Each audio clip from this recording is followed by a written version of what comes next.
बिस्मिल्लाहिर्रहमानिर्रहीम। अस्सलाम वालेकुम। आज 19 फरवरी है और दिन है सोमवार का। इस वक्त हम मौजूद हैं सुप्रीम कोर्ट ऑफ पाकिस्तान में। सुप्रीम कोर्ट ऑफ पाकिस्तान में एक ड्रामाई तब्दीली सामने आई है। वो दरखास्त गुजार ब्रिगेडियर रिटायर्ड जिन्होंने यहाँ पर सुप्रीम कोर्ट ऑफ पाकिस्तान में एक दरखास्त दायर की थी और कहा था कि जो 8 फरवरी के इंतखाबात हैं उनको कलअदम करार दे दिया जाए। आज उस दरखास्त की समाअत होना थी, समाअत हुई। जब वो केस कॉल किया गया तो सुप्रीम कोर्ट में बताया गया, जजेस को बताया गया कि जनाब उस दरखास्त गुजार ने दरखास्त वापस ले ली है। और ये 3 रुकनी बेंच है। जस्टिस काजी फाइज ईसा साहब इसकी सरबराही कर रहे हैं, उनके साथ जस्टिस मोहम्मद अली मदद साहब और जस्टिस मुसर्रत हिलाली साहब हैं। लेकिन हुआ ये कि जजेस ने ये कहा है कि उस दरखास्त गुजार को जो है वो बुलाया जाए, उससे रब्ता किया जाए। उस दरखास्त गुजार से रब्ता करने की कोशिश की गई, उस दरखास्त गुजार को बुलाने की कोशिश की गई, लेकिन वो दरखास्त गुजार पेश ना हुए। समाअत में वक्फा हुआ और वक्फे के बाद भी वो दरखास्त गुजार जो है वो ट्रेस नहीं हो सका।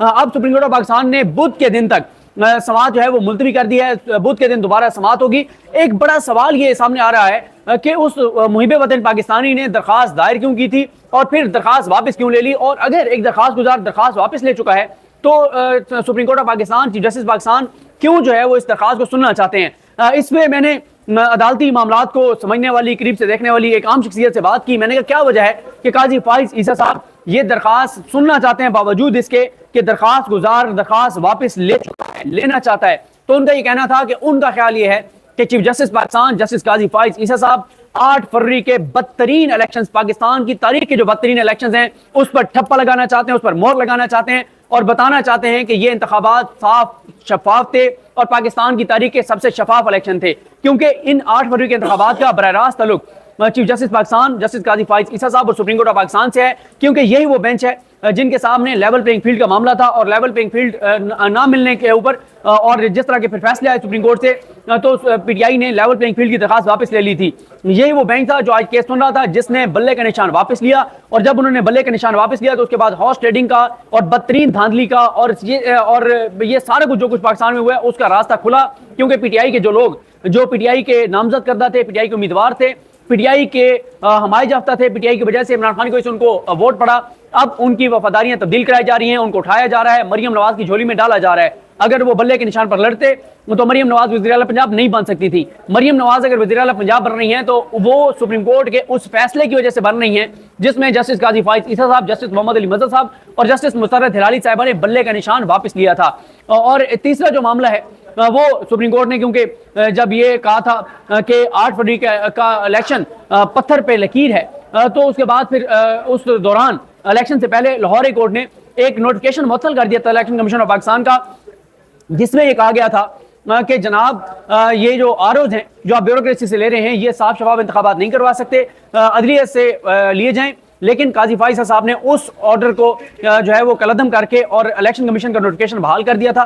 और इलेक्शन कमीशन का जो नोटिफिकेशन बहाल किया था उसके मुताबिक फिर ये हुआ कि उसके मुताबिक फिर इलेक्शन कमीशन का नोटिफिकेशन बहाल हुआ तो उन्हीं ब्यूरोक्रेट्स ने, उन्हीं आरओज ने इलेक्शन कराया है, जिसकी वजह से ये सारी धांधली हुई है, इल्जामात लग रहे हैं। और फिर वो कमिश्नर जो है कमिश्नर रावलपिंडी ने जो है उनकी शफात किए हैं। देखें आज की समाअत से पिछले 48 घंटे में 2 बड़ी डेवलपमेंट्स हुई हैं। एक डेवलपमेंट हुई जो कमिश्नर रावलपिंडी लियाकत अली चट्टा साहब ने इंकशाफात किए और उसके अलावा कल रात को जो राय साकिब करल साहब ने जो जाकर और रंगे हाथों पकड़ा जो लक्ष्मी में जो है वो बैलेट पेपर जो है वो छापे जा रहे थे। तो ये इस वक्त जो है वो सूरत हाल है। अब देखते हैं सुप्रीम कोर्ट बुध वाले दिन क्या करती है। लेकिन ये एक बड़ा सवाल है कि सुप्रीम कोर्ट अगर इसके ऊपर ठप्पा लगा देती है और कह देती है कि ये साफ शफाफ इलेक्शन थे तो फिर ये पाकिस्तान की नीचे तमाम अदालतों को एक मैसेज चला जाएगा कि कोई अदालत किसी तरह के रिमार्क्स इन इलेक्शन पर मत दे, किसी तरह के कोई फैसले धांधली के खिलाफ मत दे, कोई अदालत जो है वो कोई ऐसा फैसला ना दे जिससे तहरीक इंसाफ के जिन लोगों के पास फॉर्म 45 है उनको उससे फायदा हो।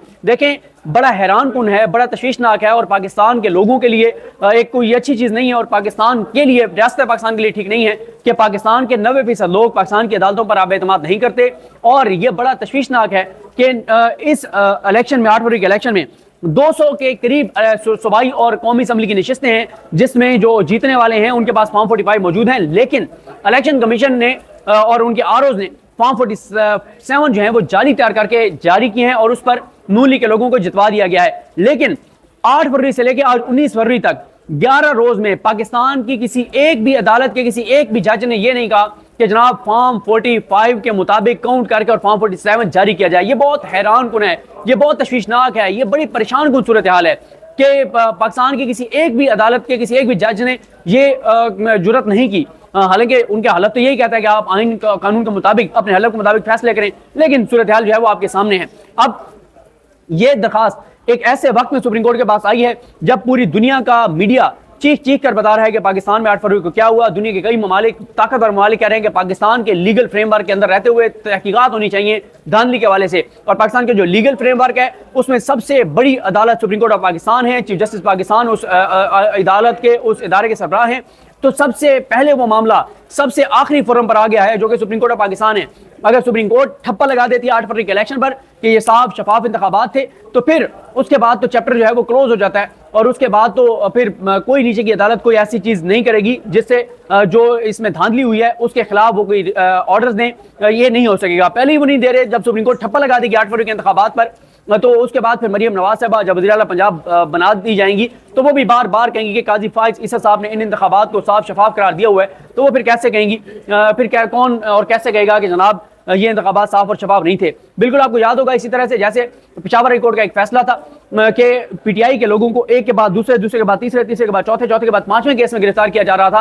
तो पेशावर हाई कोर्ट ने एक ऑर्डर दिया था कि एक के बाद दूसरे केस में गिरफ्तारी ना की जाए, लेकिन सुप्रीम कोर्ट के जस्टिस सरदार तारिक मसूद साहब ने उस ऑर्डर को कलअदम करके सख्त रिमार्क्स दिए थे हाई कोर्ट के जजेस के खिलाफ कि ये कौन होते हैं हाई कोर्ट के जजेस ये कहने वाले, और वही सरदार तारिक मसूद साहब जिन्होंने आइन की किताब फेंकते हुए कहा था कि पता नहीं ये बुनियादी इंसानी हकूक हमें कहां ले जाएंगे।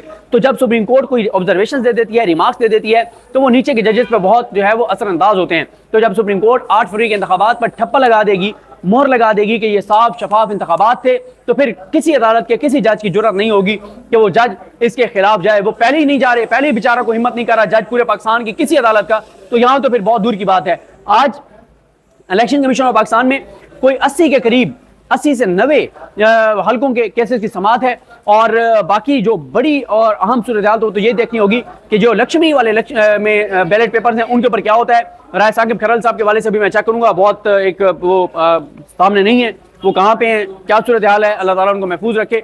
दबंग शख्सियत के मालिक हैं, जबरदस्त आदमी हैं, अच्छे जर्नलिस्ट हैं।